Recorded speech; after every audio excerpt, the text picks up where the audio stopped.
এরপরে কিয়ামতের ময়দান। তুমি কি দেখো না বর্তমানে গরমে আমরা টিকতে পারি না, অথচ পানি, বাতাস, ছায়া, 9,30,00,000 মাইল দূরে সূর্য, এই 9,30,00,000 মাইল দূরের সূর্যের গরমে ছায়া ঘেরা দুনিয়া, ঠান্ডা দুনিয়া, পানিযুক্ত দুনিয়াতে টিকতে পারি না। কিয়ামতের মধ্যে আল্লাহ পাক রব্বুল আলামিন এত উঁচা সূর্যটাকে এক হাত বা সোয়াদ মাথার উপর করে ফালাইয়া দিয়া আল্লাহ পাক ডাক দিয়া, সূর্য তোর মধ্যে যত গরম আছে সমস্ত গরম সারিয়া দে, নাফরমান বুঝুক আমি মাওলা কেমন। সূর্য মাওলার হুকুম ভাই এমন ভাবে গরম দেওয়া শুরু করবে, সূর্যের গরমে মাথা টানা টাস টাস করে ফাটিয়া যাবে, মগজ ভাতের মধ্যে উতলেগে থাকবে না, কেবল মুখ দিয়া মগজ গলিয়া গলিয়া পড়তে থাকবে সূর্যের গরমে। কিয়ামতের ময়দান পুরিয়া কাদ্দিহান, লাল চামড়ার মতো হন হন করতে থাকবে, মানুষ দাঁড়াইতে পারবে না, মানুষ শুধু লাফাইতে থাকবে, আল্লাহ তুমি মাফ করিয়া দাও। হুশ নাই। ওইদিকে জাহান্নামের আওয়াজে কিয়ামতের ময়দান থর থর থর থর করে কাঁপতে থাকবে। এক একটা জাহান্নামের গলার মধ্যে 70,000 শিকাল লাগানো হবে, এক একটা শিকালের মধ্যে 70,000 ফেরেশতারা থাকবে। ওই ফেরেশতারাও জাহান্নাম ধরিয়া রাখতে পারবে না, জাহান্নাম এক একটা হেসকি মারবে, অমনি সব সামনে ধরবে, আল্লাহ মাফ করিয়া দাও। এই অবস্থা দেখো, ইয়াকুল ইব্রাহিম খলিলুল্লাহ নাফসি নাফসি, মুসা কালিমুল্লাহ নাফসি নাফসি, ঈসা রুহুল্লাহ নাফসি নাফসি, আদম সবিহুল্লাহ নাফসি নাফসি। ভুলিয়া যাবে সমস্ত নবীরা, তার উম্মতের কথা ভুলিয়া যাবে।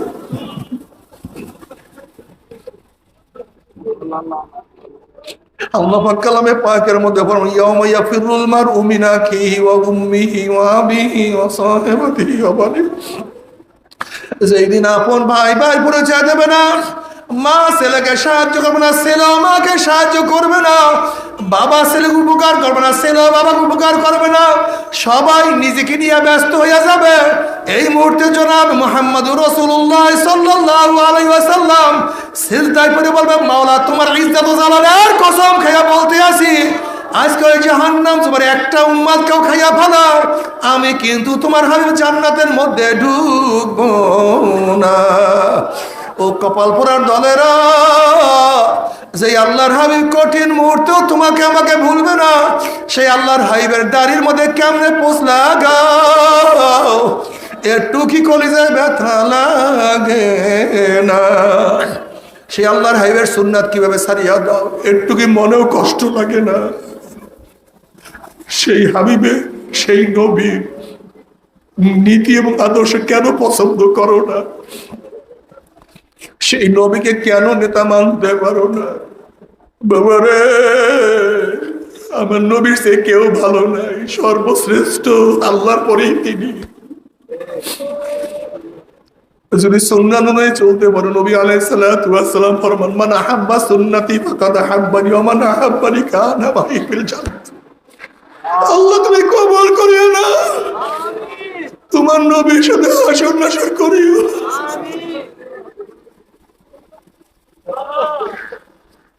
তোমার নবী যেন আমাদেরকে চিনতে পারে সেই ব্যবস্থা করিয়া দিও। বুখারীর মধ্যে রওয়ায়াত আছে, নবী আলাইহিস সালাতু ওয়াস সালাম কিয়ামতের ময়দানে উম্মতকে ডাকবে, আমার উম্মতরা, ও উম্মতরা, আমি তোদেরকে এক পেয়ালা হাউজে কাউসারের পানি পান করে দেব। মান শারিবা লাম ইয়াজমা বাদা, যেই ব্যক্তি এক পেয়ালা হাউজে কাউসারের পানি পান করবে, 50,000 বছরের মধ্যে আর পানির পেশা লাগবে না। আল্লাহ তোমার হাবিবের পবিত্র হাতে এক পেয়ালা হাউজে কাউসারের পানির ব্যবস্থা করে, এক পেয়ালা হাউজে কাউসারের পানির ব্যবস্থা করে।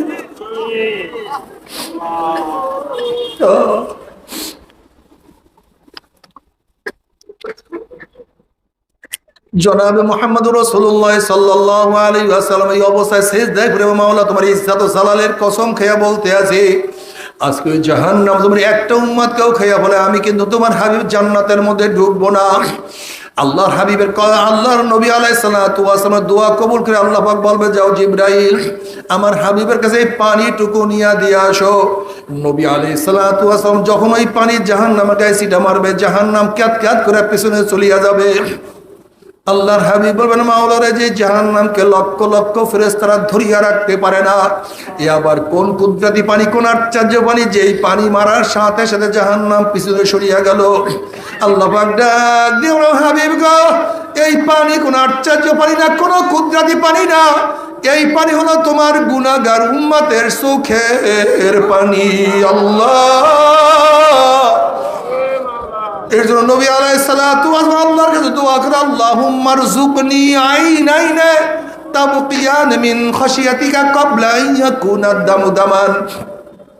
মাওলা হে, তুমি আমাকে এমন দুইটা চক্ষু দান করো, যেই চক্ষু তোমার ভয়ে সব সময় কাঁদতে থাকবে, সব সময় তোমার ভয়ে কাঁদতে থাকবে।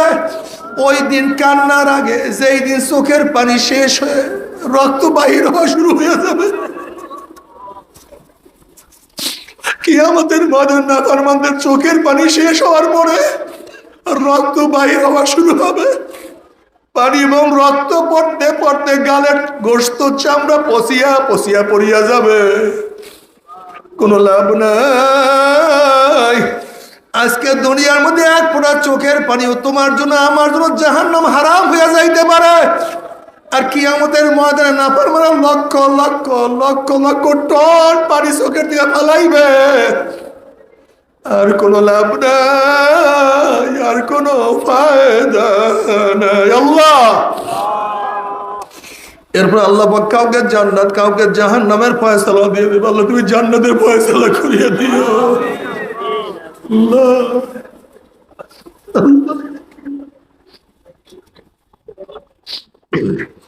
নবী আলাইহিস সালাতু ওয়াস সালাম ফরমানে, আমার উম্মতেরা যখন জান্নাতের বয়ান শোনো, দুই ফোঁটা চোখের পানি ফালাইয়া দিয়া ওই জান্নাতের জন্য মাওলার কাছে দোয়া করো, আল্লাহ জান্নাত দিয়া দাও।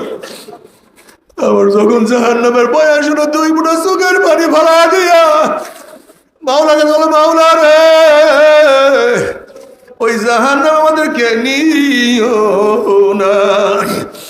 যখন নাফরমান বদমাশ বেঈমানদেরকে ধাক্কা দিয়া জাহান্নামের মধ্যে ফালাইয়া দিবে, 70 বছর পর্যন্ত জাহান্নাম নিচে যাইতেই থাকবে, যাইতেই থাকবে, যাইতেই থাকবে, শুধু আগুন আর আগুন। আল্লাহ মাফ করিয়া দাও।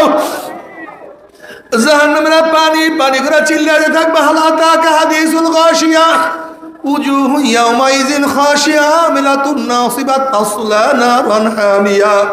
যখন জাহান্নামের পানি পানি করে চিল্লাতে থাকবে, চলন্ত আগুনের নহরের মধ্য থেকে ডাইরেক্ট বালতি করে আগুন খাওয়াইয়া দেওয়া হবে। তোমরা সহ্য করতে পারবি? ওই আযাব তো কেউ সহ্য করতে পারবো